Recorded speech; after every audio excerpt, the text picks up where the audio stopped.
नमस्कार, मैं रचना शर्मा चढ़ती कला टाइम टीवी देख रहे सभी दर्शकों का स्वागत करती हूं। आप देख रहे हैं हिंदी टॉप न्यूज। महामारी और लॉकडाउन के कारण पलायन कर रहे मजदूरों के साथ 3 प्रदेशों में बड़े हादसे हुए हैं। मध्य प्रदेश के गुना में बुधवार देर रात 60 से अधिक मजदूरों की बस की एक्सीडेंट हो गया है। इस हादसे में 8 मजदूरों की मौत हो गई है। वहीं उत्तर प्रदेश में बस ने मजदूरों को कुचल दिया है, जिसमें 6 लोगों की मौत हो गई है। बिहार में भी 2 मजदूरों की मौत हुई है। पुलिस के मुताबिक बुधवार देर रात गुना के कैंट थाना क्षेत्र में मजदूरों की बस और ट्रक में टक्कर हो गई। इस हादसे में 8 मजदूरों की मौके पर ही मौत हो गई है, जबकि 50 से अधिक घायल हो गए हैं।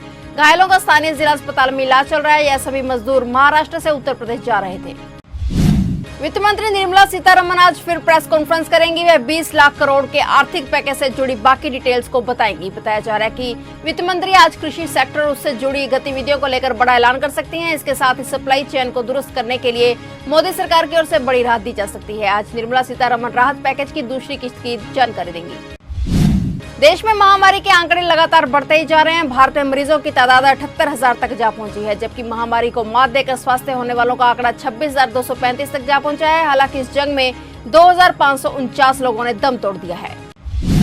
दिल्ली में पुलिस कर्मियों के संक्रमित होने का सिलसिला अब भी जारी है। अब रोहिणी नार थाने में तैनात एसआई संक्रमित पाया गया है। वह सोनीपत का रहने वाला है और रोहिणी के एक अपार्टमेंट में 2 अन्य सब इंस्पेक्टर के साथ रहता था। एसआई ने खुद 11 तारीख को अपनी महामारी की जांच करवाई थी। अब उनकी रिपोर्ट पॉजिटिव आई, जिसके बाद उन्हें नबी करीम के एक होटल में क्वारंटाइन कर दिया गया है। सबसे पहले बात करते हैं देश के उन राज्यों की जहां महामारी का कोराम सबसे ज्यादा है। महाराष्ट्र इस फहरिस्त में सबसे आगे है, जहां मरीजों की संख्या 25,000 को पार कर चुकी है। यहां मरने वाले लोगों की तादाद भी 975 तक जा पहुंची है। नंबर 2 पर गुजरात है, जहां पीड़ितों का आंकड़ा 8,903 तक जा पहुंचा है, जबकि मरने वाले मरीजों की तादाद 537 है। महाराष्ट्र और गुजरात की तरह ही दिल्ली, राजस्थान, मध्य प्रदेश और उत्तर प्रदेश में भी कोरोना मरीजों का आंकड़ा बढ़ता जा रहा है।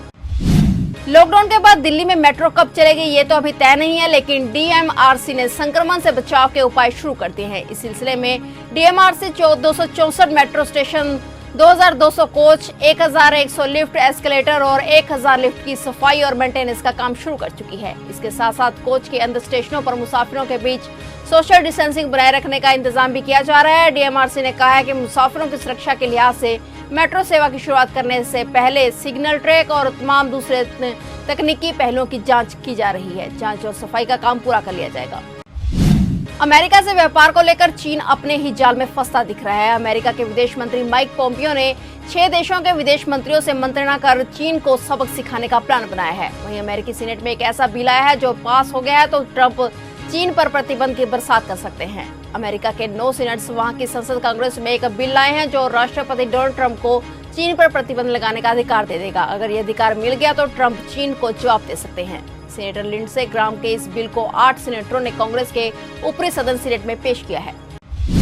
महाराष्ट्र विधान परिषद की 9 सीटों पर प्रत्याशियों के नाम वापस लेने की गुरुवार को अंतिम तारीख है, लेकिन इससे पहले ही मुख्यमंत्री उद्धव ठाकरे सहित सभी 9 उम्मीदवारों का निर्विरोध चुने जाने का रास्ता साफ हो गया है। इस तरह से चुनाव आयोग शाम तक निर्विरोध निर्वाचित होने वाले प्रत्याशियों को सर्टिफिकेट दे सकती है।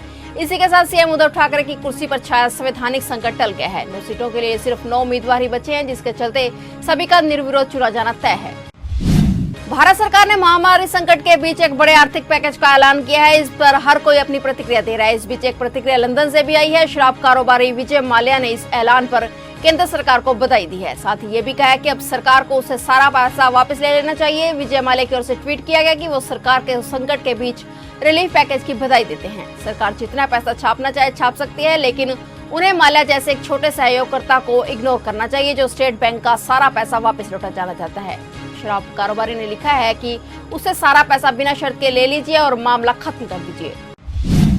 इंडियन रेलवे 15 जोड़ी विशेष राजधानी ट्रेनों को चलाने के बाद अब अन्य कई स्पेशल ट्रेनों को पटरी पर दौड़ाने की तैयारी में है। हालांकि रेलवे ने इसके लिए कोई तारीख नहीं बताई है कि कब से मेल और एक्सप्रेस ट्रेनों को चलाया जाएगा। खास बात यह है कि वर्तमान में चल रही स्पेशल ट्रेनों में भी रेलवे ने यात्रियों के लिए वेटिंग टिकट की सुविधा शुरू कर दी है। रेलवे से मिली जानकारी के मुताबिक 22 मई से चलने वाली स्पेशल ट्रेनों के लिए वेटिंग टिकट की बुकिंग की जा सकेगी। रेलवे ने 22 मई की तारीख के इसलिए तय की है क्योंकि 20 मई तक की ट्रेनों के लिए टिकट की बुकिंग पहले ही पूरी हो चुकी है। वेटिंग टिकट की सुविधा होगी, लेकिन इससे ट्रेनों में तत्काल या प्रीमियम तत्काल टिकट की सुविधा नहीं होगी।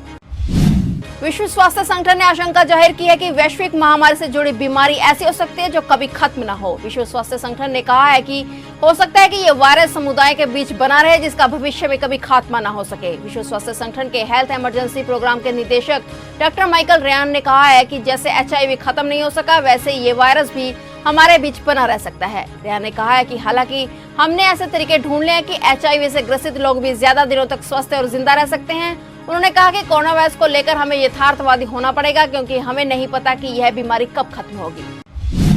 जम्मू कश्मीर के कुलगाम में आतंकियों के छिपे होने की खबर है। पुलिस की एक ज्वाइंट टीम ने आतंकियों की तलाशी में पूरे इलाके में बड़ा सर्च ऑपरेशन चलाया है।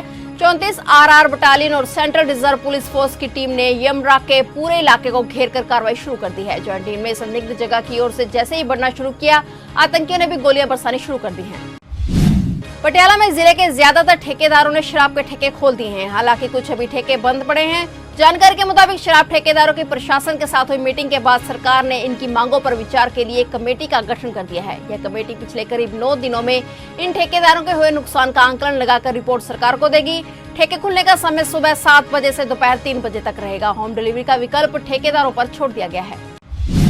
मुख्यमंत्री कैप्टन अमरिंदर सिंह भले ही मंत्रियों व चीफ सेक्रेटरी के बीच हुए विवाद को खत्म करने की कोशिश कर रहे हो, लेकिन मामला लगातार तूल पकड़ता जा रहा है। कैप्टन सरकार अब एक्साइज ड्यूटी पर घिर गई है। कांग्रेस के कुछ मंत्रियों, सांसद और विधायक ने इस संबंध में जांच की मांग की है। कांग्रेस के विधायक अमरिंदर सिंह राजा वड़िंग ने एक्साइज ड्यूटी कम आने की जांच की मांग की है। अहम बात यह है कि इस मांग का सहकारिता मंत्री सुखजिंदर सिंह रंधावा ने समर्थन किया है। वहीं कांग्रेस के राज्यसभा सदस्य प्रताप सिंह बाजवा ने भी इस मामले को गंभीर बताते हुए जांच की मांग उठाई है। पंजाब में महामारी के खिलाफ जंग के बीच अच्छी खबर मिल रही है। राज्य में नए पॉजिटिव मामलों की रफ्तार में कुछ कमी आई है, जबकि ठीक होने वालों की संख्या तेजी से बढ़ रही है। राज्य में 15 नए पॉजिटिव केस सामने हैं, जबकि 25 लोग स्वस्थ होकर घर लौटे हैं। एक दिन पहले भी 30 लोगों को अस्पताल से छुट्टी दे दी गई है। वहीं ठीक होने वालों में से सबसे ज्यादा 20 अमृतसर रहे हैं। इसके अलावा गुरदासपुर से 3 और जालंधर व फरीदकोट में एक मरीज ठीक हुआ है। पंजाब में अब कुल संक्रमितों की संख्या 1966 पहुंच गई है। इसे 1168 हजूर साहिब से लौटे श्रद्धालु हैं। लुधियाना में महामारी के 4 नए मरीज सामने आए हैं। नए मरीजों में एक की उम्र 31 साल, दूसरे की उम्र 71 साल और तीसरा 50 साल की महिला है। चौथा मरीज अम्बेडकर नगर का रहने वाला है। सीएमओ डॉक्टर राजेश बग्गा ने नए मामलों की पुष्टि की है। सीएमओ ने बताया कि पटियाला के जीएमसी से 3 पॉजिटिव मरीजों की रिपोर्ट बुधवार देर रात आई है, जबकि एक सैंपल की रिपोर्ट डीएमसी से गुरुवार सुबह आई है। लुधियाना जिले में अब संक्रमित मरीजों की कुल संख्या 145 तक पहुँच गई है। सेक्टर 26 बापूधाम कॉलोनी में बुधवार देर शाम 2 नए कोरोना पॉजिटिव केस सामने आए हैं। इनमें एक 32 वर्षीय और दूसरा 36 साल का शख्स महामारी का पॉजिटिव पाया गया है। शहर में अब संक्रमित कुल 191 पॉजिटिव केस सामने आ चुके हैं। अकेले बापूधाम कॉलोनी में 122 लोग पॉजिटिव पाए जा चुके हैं। बापूधाम में बुधवार को जिन 2 लोगों में कोरोना की पुष्टि हुई वे एक संक्रमित मृतक के संपर्क में आए थे। शहर में इस समय 156 एक्टिव मरीज हैं जिनका इलाज चल रहा है। लॉकडाउन में मिली छूट के बाद से बिहार में प्रवासी मजदूरों का घर आना लगातार जारी है। इस कड़ी में आज यानी गुरुवार को बिहार में सबसे ज्यादा प्रवासी पहुंचने वाले हैं। गुरुवार को रेलवे की 27 श्रमिक स्पेशल ट्रेन बिहार आ रही है, जिनसे लगभग 34,000 से ज्यादा प्रवासी मजदूर बिहार के अलग अलग जिलों में पहुंचेंगे।